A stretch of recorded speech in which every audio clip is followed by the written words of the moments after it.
잘 들리시죠? 네. 저는 마이크를 잘 안 쓰는 편이라 네, 인사드릴게요. 저희 올리브영의 그 플랫폼 엔지니어 팀장 맡고 있는 박원입니다. 오늘 참석자를 보니까 커머스 쪽에 오신 분들 계시고요. 다른 쪽에서 많이 오셨는데 다행히 제가 하신 분은 한 명도 안 계세요. 네. 일단 제 소개를 간단히 좀 드리면 현재 플랫폼 저희 올리브영에서 플랫폼 엔지니어링 팀을 맡고 있는데 저희 팀은 그냥 간단히 말씀드리면 저희 인프라 쪽, 그러니까 뭐 서버라든지 뭐 그런 쪽 자원들하고 데이터베이스를 같이 통합해서 관리하는 팀이 오시면 될 것 같고요. 그쪽 팀에서 제가 그 팀 리더를 맡고 있고요. 사실은 저는 개발자입니다. 그래서 보통은 여기 오신 분 중에 아마 절반 정도는 데이터베이스 쪽 오라클이니까 데이터베이스 오셨을 거고 절반 정도는 개발 쪽 사이드 쪽 오셨을 것 같은데 저는 원래 출신은 개발자 출신인데 어쩌다 보니까 회사에서 인프라 맡으라고 해서 인프라 맡고 있고요. 사실은 그렇게 하다 보니까 오늘 같은 약간 특이한 사례들을 좀 설명드릴 수 있을 것 같아요. 그래서 모나크이라고 하는 인프라 측면을 어떻게 하면 코드를 적게 손을 보면서 아예 넘어갈 수 있느냐라고 하는 저희가 새로운 방안을 좀 만들어 봤거든요.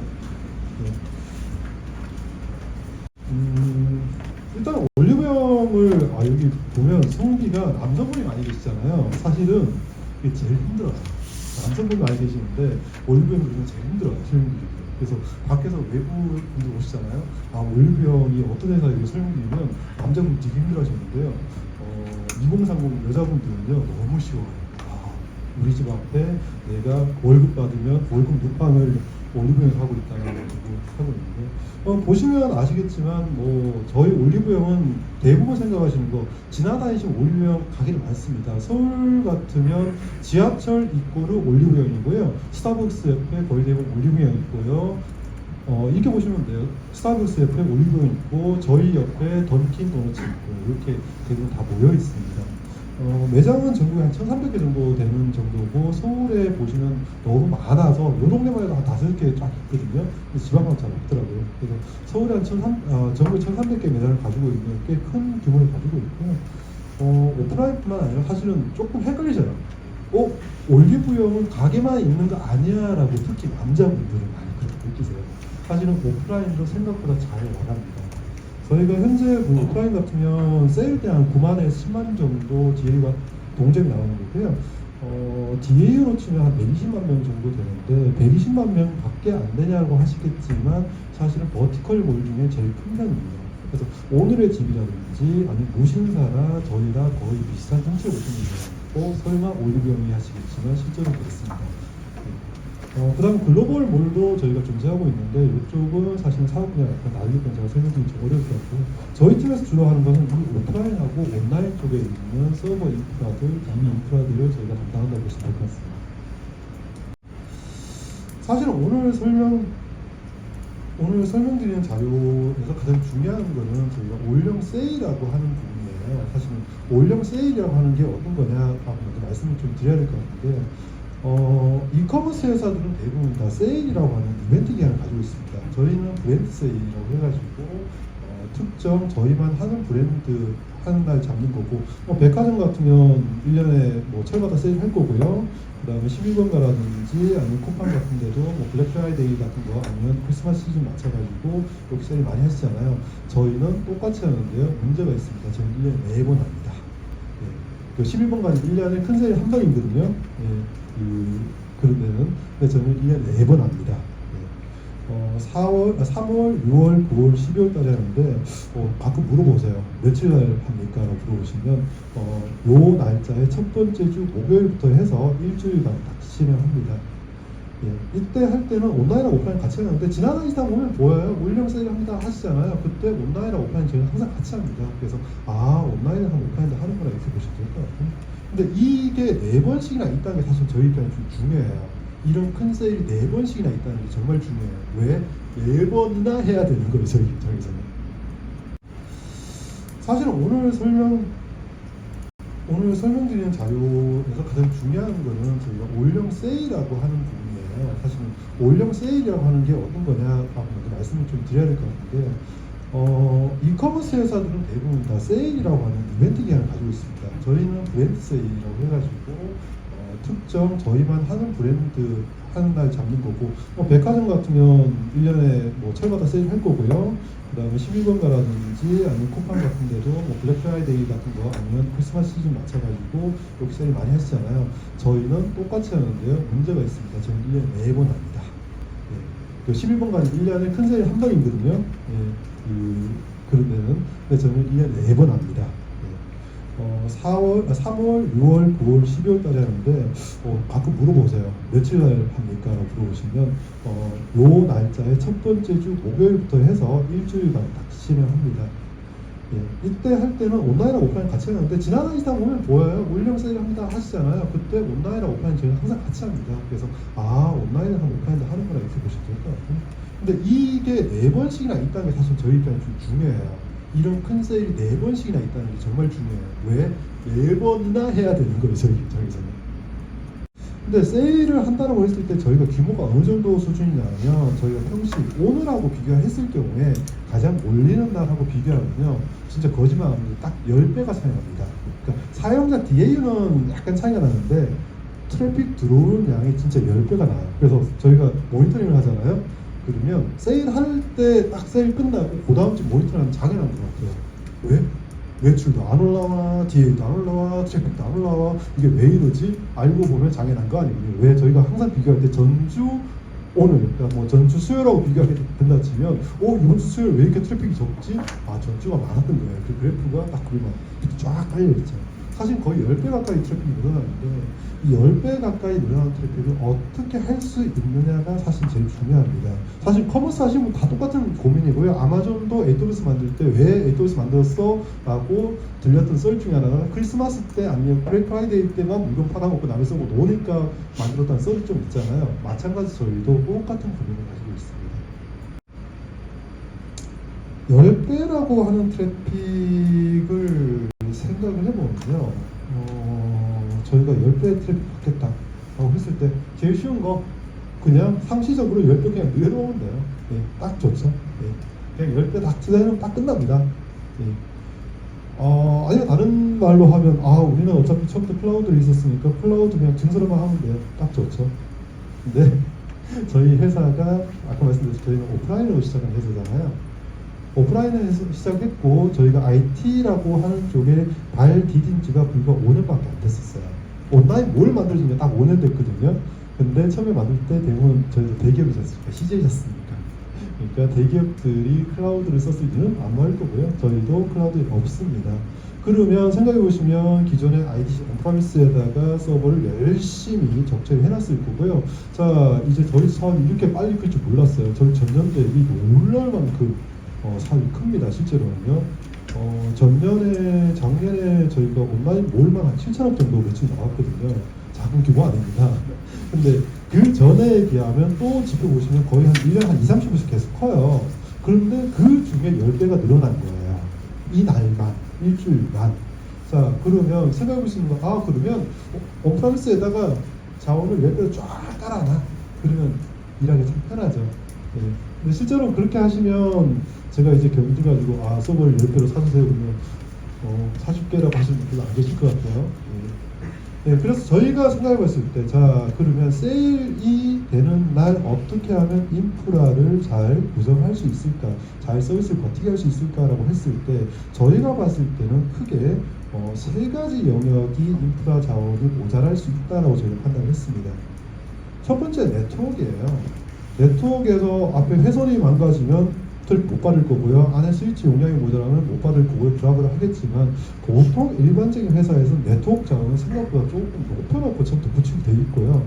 사용자가 어느 정도 늘어난다 하더라도 그 전에 사전 투자가 많이 이루어져 있기 때문에 그다음 저희는 CJ 그룹에 쓰고 있는 그룹 네트워크망을 쓰고 있기 때문에 실제로는 생각보다 네트워크가 무너지는 경우는 별로 없습니다. 그래서 네트워크 자원은 보통 좀 충분하고요. 근데 네트워크는 사실 고정된 양이 탄력적 증가는 안 돼요. 그래서 이건 1년 전에 증설 해놓고 시작을 해야겠죠. 그 사업 계획 잡을 때.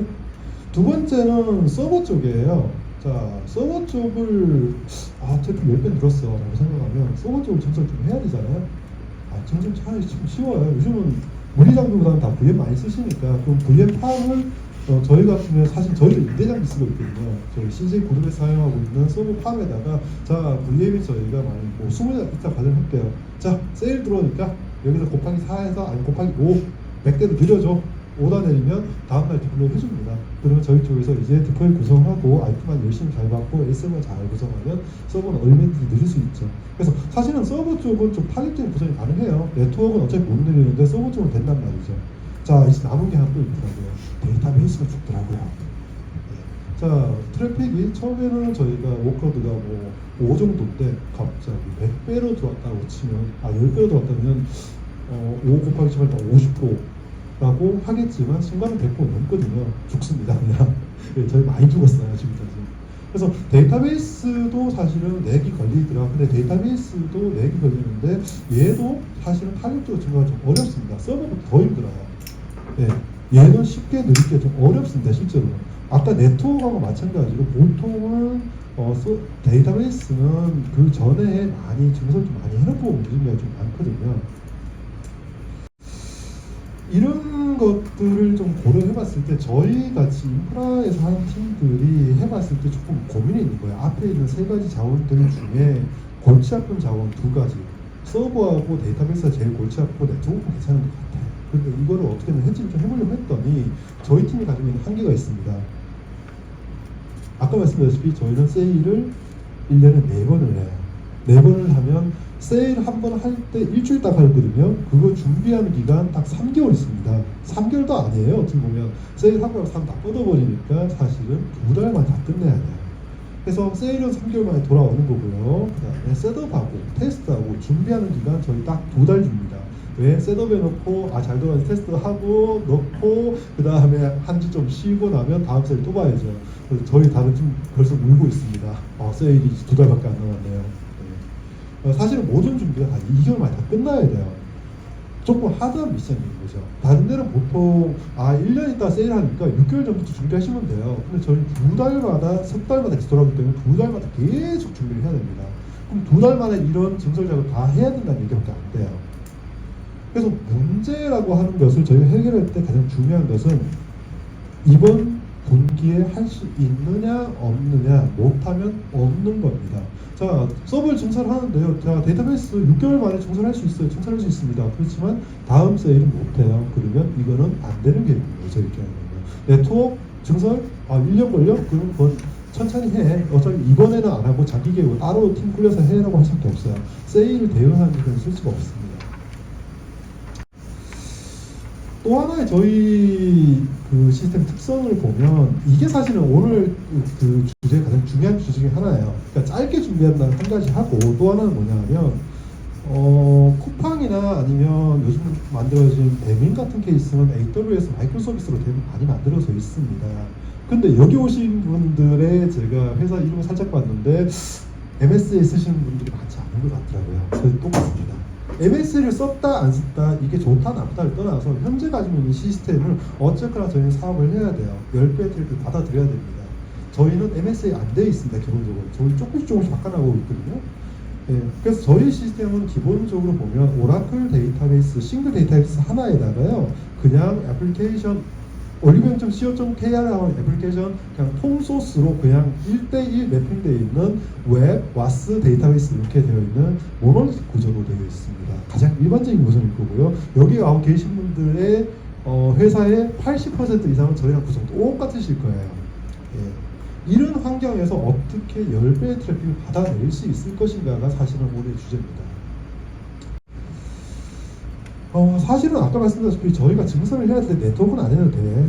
그 애플리케이션 쪽 와스는 얼마 증설할 수 있으니까 문제 끝났어. 근데 이제 마지막 남은 게 하나 있잖아요. 해결 못한 문제, 데이터베이스. 데이터베이스를 어떻게 증설할 수 있을까가 사실은 제가 오라클 여기 와서 발표를 하게 된 이유 중에 하나이기도 하고요. 데이터베이스 어떻게 하면 증설할 수 있을까라고 하는 게 제일 중요할 겁니다.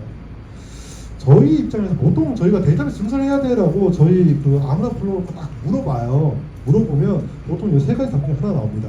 자, 데이터베이스 하드웨어가 데이터베이스 CPU 100불 친다고? 그래? 그럼 하드웨어 사. 그럼 끝나겠네. 보통 제일 쉬운 답이죠. 보통은 이렇게 시작을 해요. 처음에. 자, 데이터베이스 사는 건 좋은데요. 10배, 오늘은 요만큼인데 내일 그 다음에 이만큼 들어온단 말이에요. 10배 다 쓰는 날 해봤자 1년에 딱 7일밖에 1년에 딱 한 달 씁니다. 나머지 11개월 안 써요. 그러면 과연 우리가 물리적으로 이걸 증서를 꼭 다 해놓고 24시간 360을 다 쓸 필요가 있을까? 이런 문제들. 그 다음에 사오는데 시간 걸리고요. 결정적으로 오라클은 라이센스가 비쌉니다. 예. 이 라이센스 사다가 저희 세일 안 하는 게 더 쌀 수 있어요. 솔직히 그냥 물건 안 파는 게 더 쌀 수 있습니다. 그 정도 라이센스 좀 비싼 편이기 때문에 하드웨어를 증설하자, 그 CPU 코어를 누리자 쉽게 많이 못합니다. 실제로 생각보다요.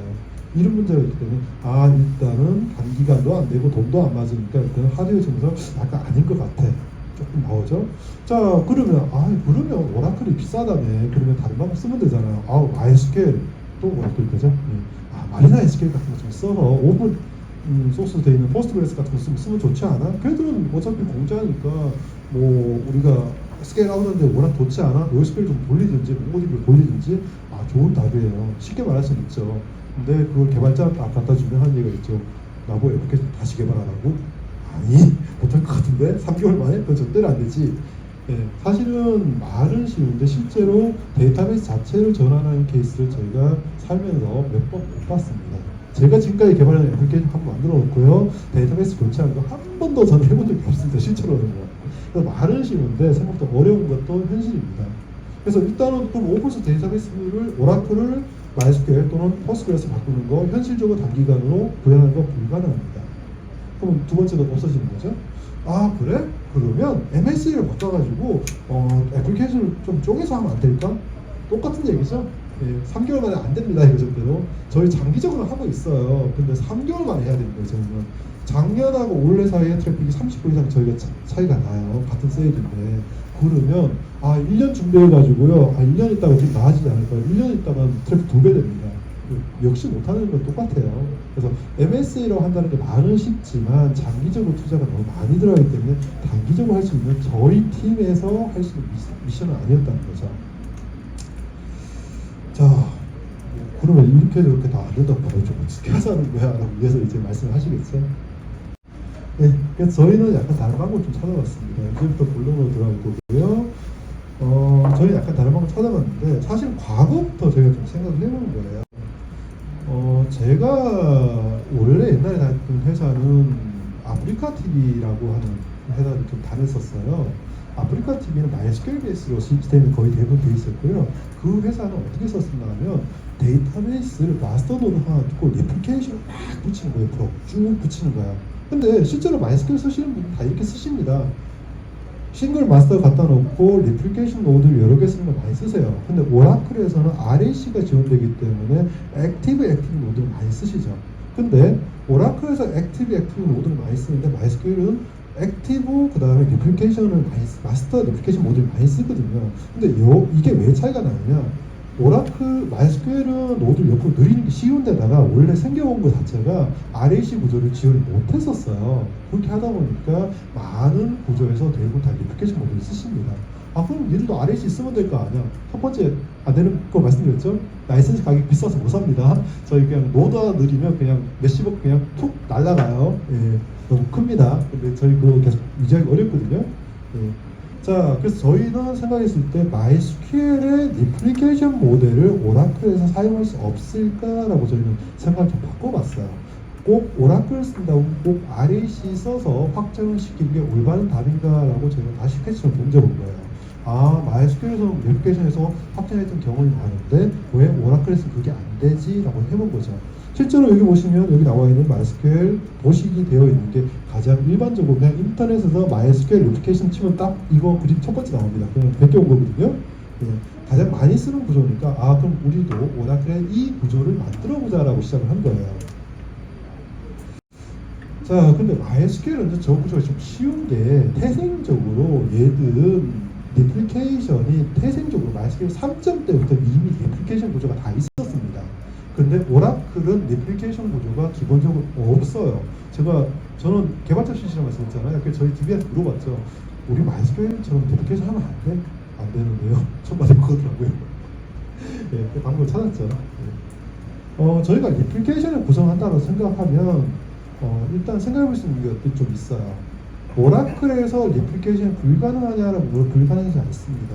저희가 오라클 골든 게이트라고 불리는 CDC 솔루션, 정확하게는 골든 게이트는 제품 이름이고 보통 이쪽 솔루션 이름이 CDC, 그러니까 체인지 데이터 캡처라고 하는 제품들을 쓰면 리플리케이션 구조를 만들어낼 수 있고요. 내부적인 구성 방법은 MySQL의 리플리케이션하고 똑같습니다. 리드로그를 따라가면서 요거를 다른 팀 복제해주는 방법을 쓰고 있는 거기 때문에 실제는 똑같습니다. 그래서 오라클의 리플리케이터를 만들려고 하면 그러면 CDC라는 솔루션이 있으면 되겠구나. 근데 CDC는 오라클에서 골든 게이트라는 걸 만들어 놨잖아. 오, 그럼 이거 쓰면 좋겠네? 네. 다른 솔루션 해봤는데 실패했고요. 그래도 오라클에서 골든 게이트가 제일 낫더라고요. 네. 그 다음에 또 하나는 그러면 리플리케이터가 붙는 데이터베이스를 MySQL로 리플리케이터 할 수 있겠죠. 그런데 그거보다 오라클 투 오라클로 하는 게 아마 가장 애플리케이션 수준이 제일 적을 겁니다. 가장 안전방이겠죠. 그러면 리플리케이터를 할 수 있는 라이센스를 어디서 구해와야 되네? 그런데 라이센스 살 생각은 없었거든요. 그럼 어디서 구해와야 되잖아요. 근데 요즘 클라우드를 쓰면 라이센스 인크루 되어 있는 서비스가 많습니다. 오, 그래? 그러면 클라우드에 디플로이 하면 되겠네? 요거까지 결론이 났어요. 세 번째가 이거예요.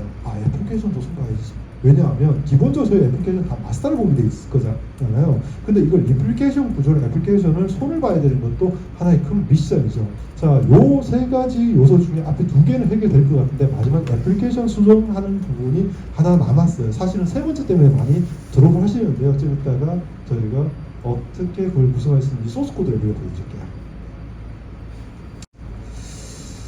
자, 첫 번째 CDC부터 약간 얘기를 해볼게요.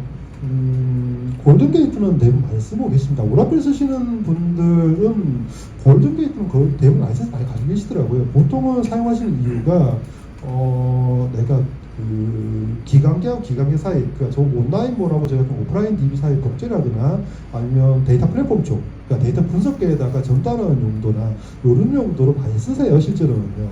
그런데 이거를 저희처럼 리플리케이션용으로 사용을 하다 보니까 라이센스가 너무 비싼 거예요, 솔직히 말씀드리면. 라이센스 하려고 하면. 그런데요, 오라클이요.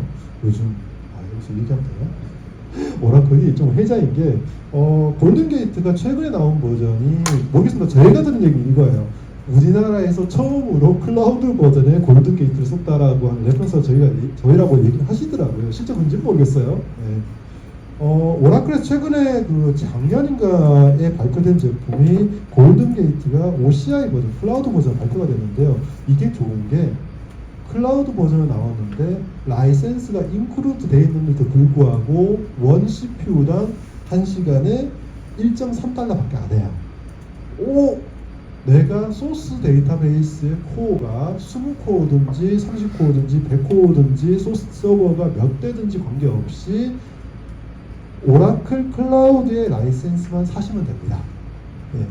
내가 소스가 내가 32코어짜리 RAC를 쓰고 있어. 근데 내가 리플리카한 서버가 또 있어. 그러면 옛날 같으면 32코어짜리 사셨어야 돼요. 근데 하필이면 오라클 클라우드는 1코어, 2코어 네가 필요한 만큼만 사면 됩니다. 싸요, 생각보다. 그래서 오라클 클라우드에서 제공하는 골든 게이트를 이용하면 저희가 오라클 골든 게이트 연구 라이센스 살 필요 없이 바깥에 있는 방식으로 써서 쓰기 때문에 생각보다 매우 비용이 쌉니다. 그래서 하는데 얘가 너무 좋은 게 일단 가격이 싸고요. 그 다음에 쓰는 만큼 돈 되는 데다가 저희가 한 2코어 정도만 딱 할 때 놓고 갑자기 데이터가 쭉 몰리는 날 있잖아요.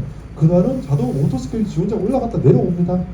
한 달에 운영비 진짜 저희 그냥 눈 깜빡할 정도, 그냥 저 인프라 정도 많이 쓰잖아요, 저희는. 그냥 넘어갈 비용 정도밖에 안 나옵니다, 실제로 해보시면. 너무 좋아요. 제가 이거는 완전 혜자라고 제가 얘기합니다, 진짜. 골든 게이트 이외에 또 하나가 사실 오라클 쓰시면서 이제 오라클 데이터베이스 클라우드에 디플로이 해야 되라고 하면 선택지는 라이센스가 내가 사지 않는다고 선택 딱 두 개밖에 없습니다. 실제로는요. 오라클 클라우드를 쓰시거나 또는 AWS에 있는 RDS4 오라클을 사용하시는 이 두 가지밖에 없어요. 애저는 지원 안 합니다. 그렇기 때문에 저희가 오라클 DB의 라이센스를 사지 않고 어떤 일을 하겠다라고 했을 때 사용할 수 있는 거 사실은 오라클밖에 없어요.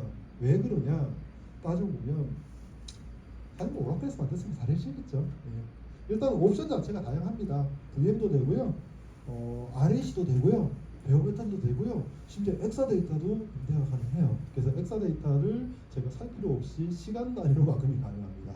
최소 일주일인가 한 달짜리는 과금이 하지만 어쨌거나 시간 단위로 제가 과금이 가능하고, 거기다가 버전도요, 스탠다드도 있고요, 그 다음에 엔터프라이즈도 있고요. 엔터프라이즈 하시잖아요, 모든 옵션이 다 포함되어 있어요. 네, RAC부터 뭐 이런저런 옵션도 많잖아요. 뭐 TD 옵션도 있고요, 무슨 옵션도 있고요, 다 필요 없이 AGC도 있고요, 다 옵션 많지 않습니까? 너무 좋아요. 예, 묻지도 따지지 않고 풀 인크루드입니다. 그다음 버전도 12, 19, 21 다 존재하는 건 당연히 할 거고요. 예. 그 다음에 가격도 너무 싸요, 생각보다. 예. 풀로 되어 있는 엔터프라이즈 라이센스 다 사도 1시간에 1.3달러. 아까 오지도 1.3달러 했잖아요. 똑같습니다. 예. 그 다음에 뭐 말씀드렸다시피 풀스펙 다 있고요. 그 다음에 라이센스 인클루즈 플랜이 1.3달러예요. 예.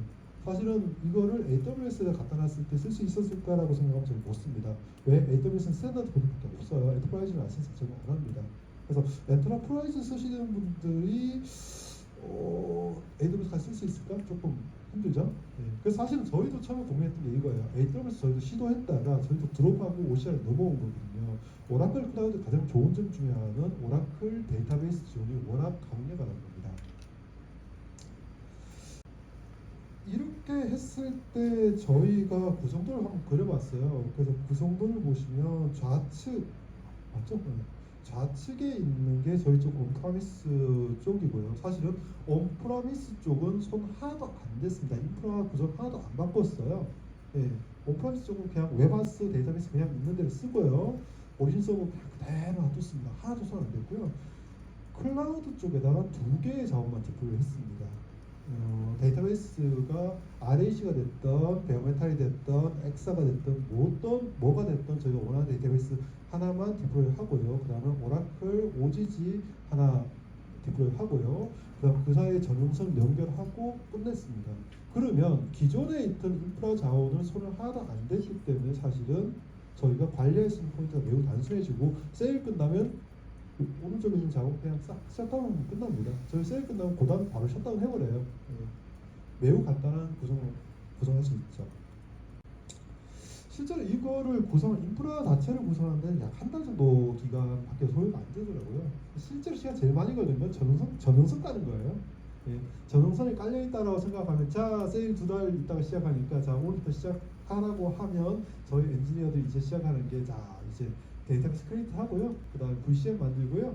그 다음에 이제 데이터 익스포트 임포트 하고요.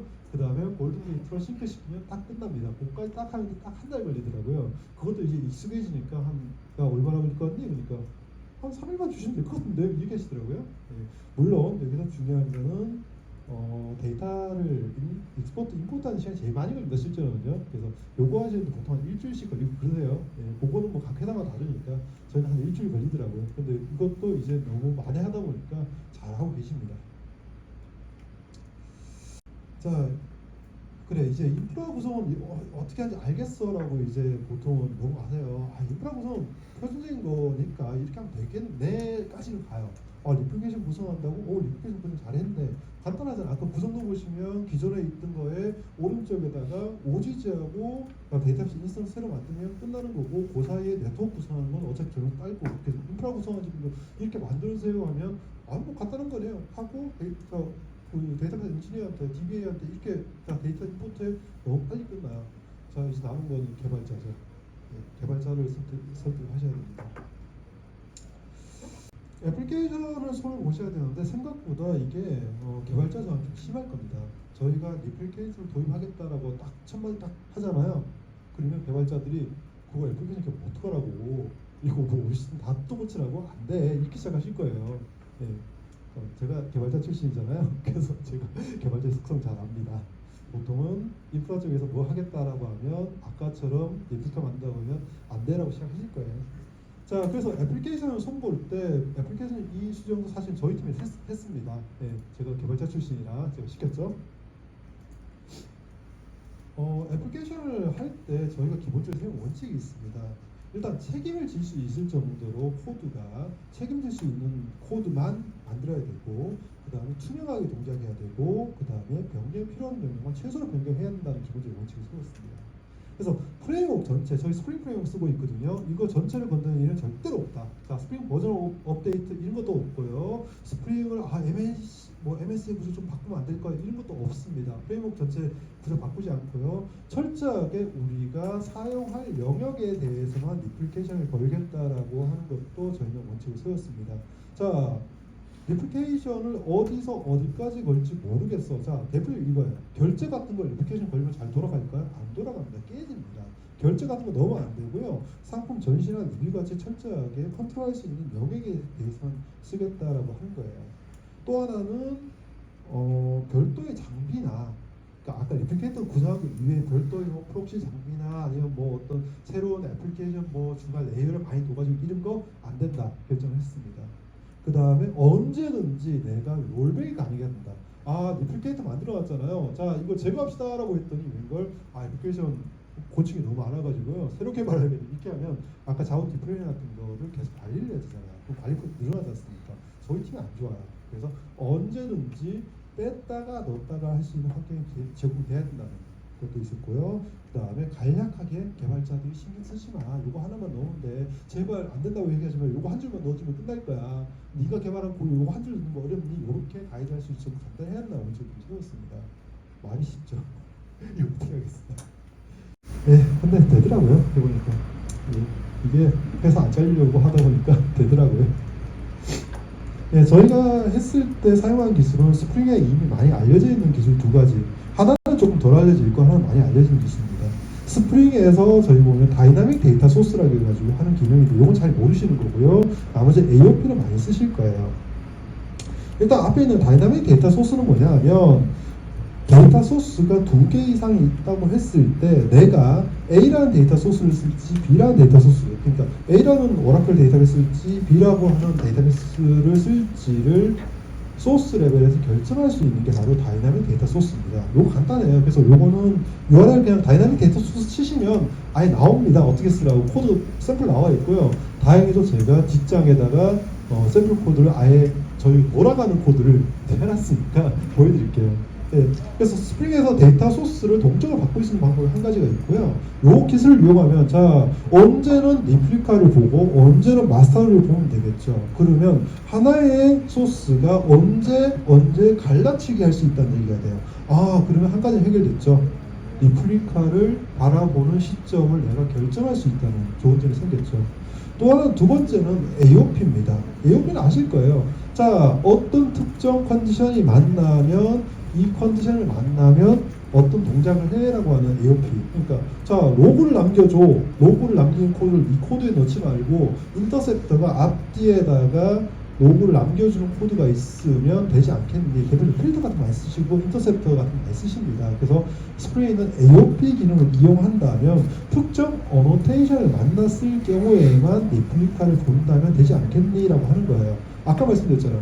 네가 컨트롤할 수 있는 코드만, 그럼 네가 컨트롤할 수 있는 코드에다가 어노테이션만 붙이면 동작하지 않을까 하고 하는 거예요. 그러면 다이나믹 데이터 특정 어노테이션을 만나면 얘가 다이나믹 데이터 소스를 통해서 리플리카를 바라보게 하는 거죠. 기본 메커니즘 이거예요. 자, 좀 볼게요. 이제부터 개발자 코드입니다. 네, 코드가 한 4장 정도 이어지거든요.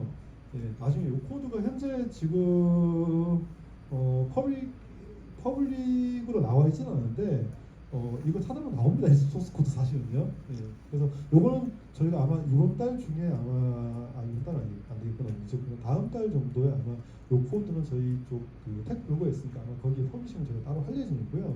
사실 요 코드 자체는 기밀 코드가 하나도 없어요. 저희도 앞에 나왔던 여기 사이트에서 실제로 코드를 베껴와가지고 몇 줄만 손본 거라서 저희도 요거는 공개해도 무방한 코드입니다.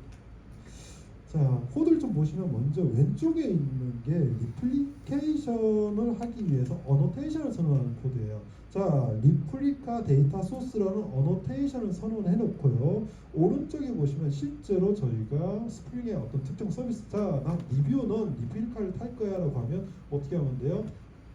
메소드 위에다가 골뱅이 리플리카 데이터 소스, 어느 소스를 봐야 돼? 리플리카 소스를 봐야 돼 라고 딱 한 줄만 선언해 주면 끝나요. 자, 내가 리뷰 애플리케이션 전체를 수정하는 거 아니에요. 리뷰 데이터 가져오는 여기 위에다 한 줄만 딱 붙여줘. 나머지 손댈 거 하나도 없어. 심지어 너 테스트하는 거 테스트 안 해봐도 관계없어. 왜? 투명하게 얘가 아까 다이나믹 데이터 소스를 통해서 왔다 갔다 하는 과정이 있으니까 내가 상품 쪽에서 잘 돌아가는 코드가 있다면 리뷰도 똑같이 돌아가니까 걱정하지 마. 이 테이블 100%다 저쪽에 싱크돼 있거든. 그러니까 걱정하지 말라고 저희가 자신 있게 얘기할 수 있죠. 그러면 개발자한테 딱 아까 말씀했잖아요. 자, 겁먹지 말고요. 한 줄만 넣어주세요. 예, 리플리카 데이터 소스라고 하는 어텐션 한 줄만 딱 추가하면 실제로 동작을 합니다. 그러면 이게 동작하기 위한 백그라운드 코드가 좀 있어야 될 거예요. 자, 그럼 개발자 입장에서는 간단하죠. 오! 돌아가는 거 아니야 진짜? 좀 신기하죠?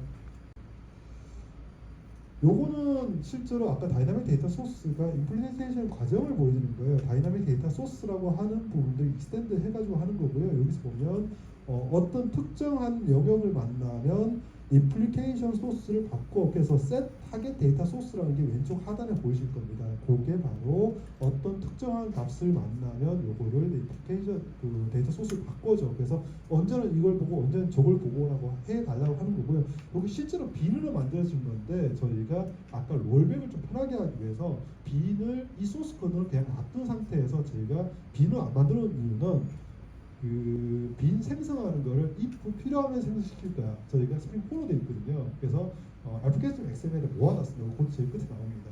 그래서 이렇게 만들어지고요. 자, 어드바이저는 뭐냐면 이거예요. 자, 특정 어노테이션을 만났을 때 AOP 코드거든요. AOP 코드의 특정 애플리케이션을 만났을 경우 어드바이저를 통해 가지고 데이터 소스를 돌려야 돼. 아까 다이나믹 데이터 소스를 호출하는 이미지입니다. 요거까지 끝이에요. 자, 요거까지 합치면 한 150줄, 200줄이거든요. 실제로 이게 저희 쪽에 들어가 있는 코드명의 몇 개 줄만 지우고 로깅하는 불필요한 코드 지우고 나온 코드고요. 요게 실제 동작하는 코드입니다. 네. 자, 설정 파일까지만 살짝 보여드리면 설정 파일을 보시면 지금 복잡해 보이잖아요.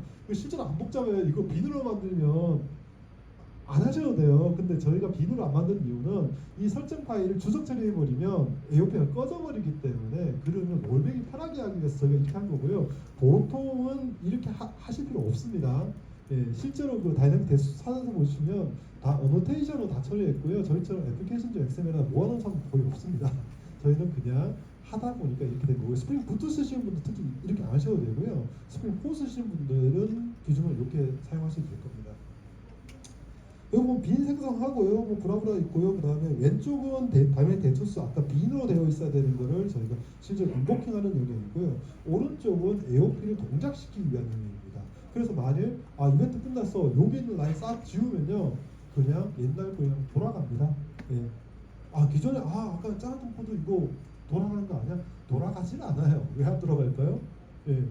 돌아가는 설정 파일 다 빼버렸으니까. 그러면 소스 레파이스를 그대로 쓰다가 이벤트 스캔할 때만 다시 넣으면 되겠죠. 이 코드는 저희가 보여드렸던 코드는 기본적으로 스프링 4에서 돌아가는 코드입니다. 요즘 많이 집행하시는 프로젝트가 스프링 부트에서 많이 작업하시는데 저희 프로젝트 좀 오래됐거든요. 네. 그래서 사실은 이 과제에서 약간 특이한 건 이거예요. 스프링 부트라든지 최신 프레임워크 쓰시는 분들은 MSA로 빨리 넘어갈 수 있는 환경이 됩니다. 하지만 저희처럼 레거시 프로젝트를 담당하고 있는 입장에서 그게 쉽게 넘어갈 수 있었느냐라고 물어봤을 때 쉽지는 않았을 거예요. 그런데 저희는 스프링 4에서 이 작업을 성공시켰습니다. 예, 실제 동작합니다. 라인 숫자도 150라인 왔다 갔다 하다 보니까 그냥 개발자분들 이거 처음에 조금 이게 멘붕에 빠지긴 해요. 근데 한번 쭉 다시 한번 읽어보면 언제든지 이해할 수 있고 언제 수정 가능한 정도의 코드입니다. 150밖에 안 돼요. 그래서 150줄인데 그거 이해 못하시는 분들은 안 계실 테니까 150줄밖에 안 되기 때문에 얼마든지 제가 필요한 기능들을 얼마나 수정할 수 있겠죠. 실제로 이 코드에서 저희가 바꿔놓은 어떤 기능까지 있냐면 저희 살짝 더 수정해가지고 애플리케이션을 온라인 상태에서 넣었다가 뺐다가 하는 코드 저희가 살짝 집어넣은 건 있어요. 근데 그 코드는 저희 쪽 애플리케이션 로지가 엮여 있어서 빼는 거고요. 자, 대표적으로 이거죠. 어느 특정 트래픽 이상이 들어왔어. 그러면 리플리카 동작시켜. 어느 특정 이상이 빠졌어. 그럼 빼. 그런 것도 150라인 안에서 그냥 코드 몇 줄만 더 집어넣으면 되기 때문에 얼마든지 동작 가능하실 거예요. 그 다음에 기존 소스에는 변경이 사실상 없습니다. 아까 골뱅이 리플리케이션 요거 하나만 딱 어느 정도 비춰주면 끝나거든요. 다른 코드 손 하나도 안 봤습니다. 실제로는 그 정도로 코드가 매우 단순해집니다. 그 다음에 개발하는데 배포까지 150마리짜리 뭐 코드 만드는데 얼마나 걸렸겠어요. 그 다음에 저희가 샘플 코드가 많이 제공해주면 진짜 일주일 만에 다 끝나실 거고요. 제가 사실 요거 만들어서 배포까지 하는데 테스트까지 하는 딱 일주일 걸렸습니다. 실제로는. 그러면 생각해 보시면 아까 인프라 구성하는데 한 달 걸렸잖아요. 사실은 이 코드 늦게 나왔는데 인프라 다 구성해놓고 아 이제 해야지라고 했는데 아차 그때 만들기 시작해가지고 일주일 만에 끝냈거든요. 그래서 2달만 다 끝내긴 했었습니다.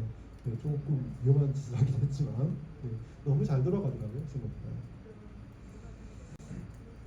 근데 적용할 때 약간 주의하실 내용은 있어요. 리플리카 쓰실 때 MySQL도 똑같이 이렇게 모델인데 리플리카는 절대 인서트 문장 들어가지 않습니다. 들어가면 read only DB 때문에 에러가 나잖아요. 리플리카 자체가 깨집니다. 절대로 하면 안 되는 거고요. MySQL도 똑같거든요. 근데 MySQL을 할 때 앞에 프록시 라우팅을 많이 씁니다. MySQL 기능은요. 근데 저희는 프록시 라우팅 안 쓰고 하는 거예요. 그런 차이가 좀 있고요. 그 다음에 그 모든 애플리케이션을 하려고 하지 마시고 이거 많이 적용하시잖아요. 그러면 내가 모든 애플리케이션 리플리카 데이터 소스 걸려고 하지 마세요. 그럼 더 힘들어요. 사실은 우리가 객관적으로 봤을 때 성능에 미치는 거는 탑 20입니다. DBA한테 야 우리가 제일 골치 아파하는 탑 20 SQL 가져와봐 라고 딱 하시면 딱 가져오잖아요. 거기만 요거 딱 적용하시지 않습니까? 그러면 너무 잘 동작해요. 왜? 롱테일이지 않습니까? 그러니까 그 앞에 82T 모든 다 잡아 앞에 22 성의 80을 잡아먹거든요. 그럼 걔들만 어떻게든 조정하면 되는 거예요. 그래서 모든 걸 다 하시는 것보다 가장 페인 포인트가 있는 탑 20만 아까 어노테이션 하시면 끝납니다. 그다음 골든게이트 쓰시는데 이 골든게이트 싱크가 진짜 리얼타임 아니에요. 0.001초까지 안 따라옵니다. 미리세컨 단위는 벌어집니다. 세컨 단위까지 저희 거리에서 보고 있어요. 근데 세컨 단위가 얼마나 크냐라고 있을 때 클 수도 있고 작을 수도 있어요. 자, 내가 결제를 해야 돼. 결제는 세컨 단위가 하면 안 되죠. 왜? 신용카드 꼬입니다. 네, 결제 꼬입니다 당연히. 자, 근데 립이라고 생각해 볼게요. 제가 립이 달았어요. 확인 버튼 눌렀죠? 그 다음에 사용자가 내 립이 등록된지 확인해야지 1초 넘게 걸리겠죠. 예, 그런 경우들은 비즈니스에 크게 영향이 없잖아요. 그런 경우 쓰셔도 되는데 결제 같은 위험한 영역 절대 쓰시면 안 돼요. 사실은 MySQL 리플리케이션 쓰실 때 똑같은 얘기 나옵니다. 아 이게 MySQL 리플리케이션이 초단위 미리세컨 단위에서 깨지던데 이거 어떻게 해야 돼요? 라고 계속 질문 넘어오거든요. 많이 보인다 찾아보시면 오라클 골든이 똑같아요. 그래서 제가 아까 탑 20만 잡으라고 했잖아요. 탑 20가 보통 보면 이커머스는 그 상품 조회하고 리뷰하고 이런 몇 가지 딱 정해져 있습니다. 쿠폰 이런 거 정해져 있어요. 거기만 적용시키셔도 거의 문제 없어요. 예. 전시나 검색 링 같은 거 쓰시고요. 결제 쓰지 마세요. 이거 하시는데 결제 쓰면 100% 상해납니다. 예. 자, 저희가 이제 해놓고 난 결과들. 그러니까 아까 인프라 구성을 했었고요. 이렇게 손을 봤었잖아요. 너무 쉽게 끝난 것 같아요. 그죠? 실제로 저희가 이걸 했을 때 준비하겠다라고 했을 때부터 해서 투입될 때까지 최초로 시작할 때 기준은 약 2달 정도 걸렸었습니다. 3개월 준비밖에 없는데 2달. 그러니까 세일 끝나고 아 이거 미치겠다 이거 어떻게 하지? 자 아이디어는 세일하는 도중에 나왔을 거고요. 자 이제 요일 땅 해가지고 시작을 다 했어요. 딱 2달만 끝나더라고요. 일단 이거 할 때 저희가 동원한 자원들을 몇 가지 좀 나열을 해보면 일단 오라클 클라우드 인프라스트럭처라고 하는 OCI OCI가 사실 가장 큰 문제가 그거죠. 사람들이 모릅니다. 저희가 이거 시작할 때 제일 힘들었던 게 뭔지 아세요? OCI를 쓴다 그러니까 야 OCI가 도대체 어디 있는 거야? 국내에 오라클 클라우드가 있다고? 나 처음 들었는데 사실 이게 제일 힘들어요. 사람 설득이 너무 힘들어요. 다행히 그래 내가 뭐 이거 하나 주는 거 똑같은데 그냥 가보자 저희 센터님께서 목표를 하셔서 가긴 했는데 사실은 오라클 클라우드 인프라스트럭처 OCI 자체의 존재를 잘 모르셔가지고 좀 힘든 경우가 많습니다. 여기 오셔서 다 아시겠죠? 네. 그 다음 또 하나는 할 때 그 전용선 연결하는 게 있는데 OCI가 마이너 사업자다 보니까 전용선 까는 데 시간이 더 많이 걸립니다. 그래서 저희가 아무래도 광고해 준 것 같긴 한데요. 킹스라는 회사나 그런 회사 가보시면 아예 클라우드 사이에 연결해주는 그 클라우드 허브를 팔거든요, 제품을요. 그거 쓰시면 AWS에 저기서 연결하시면 거기다가 한 달에 얼마 돈 주시면 OCI도 자동으로 연결해주고요. 그러면 저희 센터에서 AWS 바라볼 수 있고 OCI도 바라볼 수 있고요. 심지어 AWS에서 OCI로 가는 라인도 공짜로 줍니다. 네. 그래서 저희 같이 OCI를 많이 도입한다면 아마 AWS는 기존에 사용하고 계신 데가 많으실 거예요. 그리고 라인 하나 더 깔아? 하지 마시고 차라리 킹스 같은 친구도 한번 찾아보시면 더 좋을 수도 있어요. 킹스 영업해 준 것 같긴 한데 요게 한 달 걸리더라고요. 그 다음에 실제로 데이터베이스 생성해서 익스포트, 임포트, 싱크 맞추는데 약 3주 정도 걸렸을 거예요. 그 다음에 코드 만드는데 한 1주 해봤더니 되더라고요. 그래서 너무 잘 돼서 저는 놀랐습니다. 투입하고 난 다음 진짜 결과를 좀 보여줄게요. 이게 말만 하니까 거짓말 치는 거잖아요. 오라클 영업사원 같고. 저희도 사실은 욕 많이 얻어먹었어요. 네가 왜 회사에 와서 오라클 영업을 하고 있냐. 근데 사실은 저희가 투입을 해놓고 난 다음에 결과를 보면 좋은 결과가 나왔습니다. 투입 시점 전에 있는 데이터베이스 커넥션 풀 사항을 보시면 하고 투입 직후의 데이터베이스 커넥션 풀 사항을 보시면 커넥션 풀 사이즈를 보여드린 건 왜냐하면 커넥션 풀이 액티브 되어 있는 거는 사실은 데이터베이스를 쓰고 있으면 액티브 한 거거든요. 만일 데이터베이스 성능이 느리면 커넥션 풀이 그냥 풀로 찹니다. 보통은. 그래서 커넥션 풀 사이즈는 데이터베이스 성능과 거의 비례한다고 저는 생각을 하고 있어요. 그러면 투입 직전과 직후를 봤을 때 딱 집어넣었을 때 어떻게 됐을까요? 하프로 빠졌습니다. 실제로. 그래서 저희가 만일 데이터베이스가 기존에 CPU 100% 치고 있었다라고 하면 오라클 데이터베이스를 딱 넣자마자 CPU 사용이 거의 한 50% 레벨까지 떨어지고 IO 당연히 다 떨어지고 모든 게 상황이 흡해지겠죠. 이런 식으로 갑자기 훅 좋아지는 게 실증이 되더라고요. 이제 오라클 영업 좀 해드려야죠. 여기서 또. 네, 근데 OCI를 사용할 때 저희 입장에서 좋았던 점을 좀 말씀드리면 사실 이게 마이너한 클라우드 플랫폼이다 보니까 이게 설득이 진짜 힘들어요. 저희도 그냥 긴가민가 한 거고 그냥 저희는 안 되면 말지 뭐라고 그냥 저희는 어차피 지금 말하나 나중에 말하나 큰 차이 없으니까 해보자고 해서 저희는 오라클에 대해서 깊은 검토를 못 들어갔습니다. 거꾸로 새로 이제 우리가 해보고 있다라고 생각하시는 분들이 어플할 때 사용할 수 있는 내용은 좀 이거죠. 일단은 투입 단위 과금이 그냥 라이센스 인클루드에다가 뭐 약정 같은 거 없어요. 그냥 계산기 치면 그대로 나옵니다. 얼마 딱 나옵니다. 시간 단위로 초 단위로 과금되고 있고요. 그냥 내가 얼마인지는 그냥 계산기 뚫리고 보시면 딱 나오는 게 그만큼 딱 나옵니다. 약정 같은 거 없어요. 그 다음에 그 네트워크 비용이 싸요. 저희도 애들이 써보니까 네트워크 비용이 적게 나오더라고요. 히든 코스트라고 또 얘기하는데 처음에는 다 컴퓨팅 비용이 좀 많이 나올 줄 알았는데 알고 보니까 다 네트워크 비용에서 돈 먹고 있더라고요. 근데 오라클은 네트워크 비용을 받지 않습니다. 정말 맞습니다. 너무 좋아요. 그 다음 OCPU 사용하면 정말 웃겨요. 이게 정말 재밌는데 AWS는 CPU 사면 메모리하고 그게 일부 지워지긴 하는데 플랜에 따라 지워지긴 하는데 IOPS를 특별히 따로 사야 되는 게 많거든요. 그런데 OCI는요 CPU를 사면요 메모리하고요 IOPS를 그냥 줍니다. 내가 성능이 느려 그래가지고 내가 12 코드 쓰고 있다가 24 코어로 바꾸잖아요. IO도 같이 딸려서 올라오고요. 메모리도 같이 딸려서 올라옵니다. 심지어 얼마까지 쓸 수 있느냐? 1TB의 램을 쓸 수 있고요. 640kg IOPS인데 저희 스토리는 더 빠르더라고요. 놀라울 정도로 빠른 스토리지와 놀라울 정도로 많은 램을 저희가 사면 그냥 줍니다. 너무 좋아요.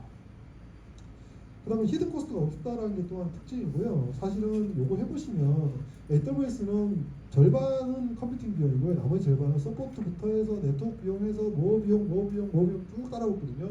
오라클은 그런 비용이 거의 없는 것도 사실입니다. 그래서 전체에서 스토리지 같은 게 너무 싸요. 사실 해보시면. 그래서 나중에 써보시면 한 20% 온답니다. 내가 비용 산정했을 때 50PU를 내가 24를 써야 돼. 24 하시고 거기다 곱하기 1.2를 하시면 전체 비용 딱 나옵니다. 성능은 정말 좋아요. 인정합니다. 이거는 AWS보다 훨씬 좋아요. 왜 이렇게 성능이 좋은지 모르겠습니다. 그거는 오라클에서 설명해 주실 거고요. 성능은 저희가 체감했을 때 매우 좋았습니다. 저희가 느낀 건 이거예요. 그러니까 오라클 데이터를 쓰고 있는데 이 날짜가 잘됐습니다. 2020제 오른쪽 2023년 3월인데 제가 날짜를 잘못 적었죠. 저희가 작년 9월달, 12월달, 올해 4월달 이렇게 세 번 투입했거든요. 근데 세 번 투입할 때 전략을 세 번 다 바꿨습니다. 첫 번째 투입할 때는요, 오라클 12 쓰고 있는데 12에서 12C를 그냥 싱글로 넣었고요. 잘 돌아갈지 안 돌아갈지 모르니까 두 번째 할 때는 19을 넣어봤어요. 근데 보통 다 위험하다고 생각하시거든요. 오라클 버전을 바꾸는 걸 이렇게 쉽게 결정할 수 있느냐라고 했을 때 저는 별로 걱정이 안 되더라고요. 왜? 안 되면 12 돌리면 되지 뭐. 점진적으로 저희가 트라이 해볼 수 있는 테스트 패턴이 되죠. 왜? 트래픽 좀 낮은 날, 조금 사고 확률이 적은 날 일단 12 준비해놓고 19 넣어봐요. 투입해봤어요. 오, 잘 돌아가네? 그래? 그럼 계속 가지 뭐. 계속 갔어요. 자, 원래 3월달도 마찬가지예요.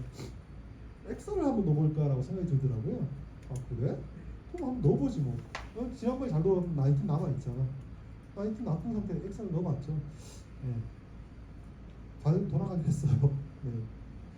이런 식으로 저희가 해보면 점진적으로 어떤 변화를 이끌어낼 수 있다는 장점이 또 존재하더라고요. 그래서 오라클 데이터베이스를 업그레이드를 해야 돼라고 생각을 하실 때 보통 실험하는 비용이 많이 들어갑니다. 저희가 마이그레이션 할 때 버전이 어떻고 이 쿼리가 잘 돌아갈지 오토마이저가 어떨지 많은 두려움들이 많거든요. 그런데 저희가 컨트롤할 수 있는 쿼리들만 집어넣는다라고 하면 이런 실험에 대한 불안이 많이 줄어듭니다. 왜?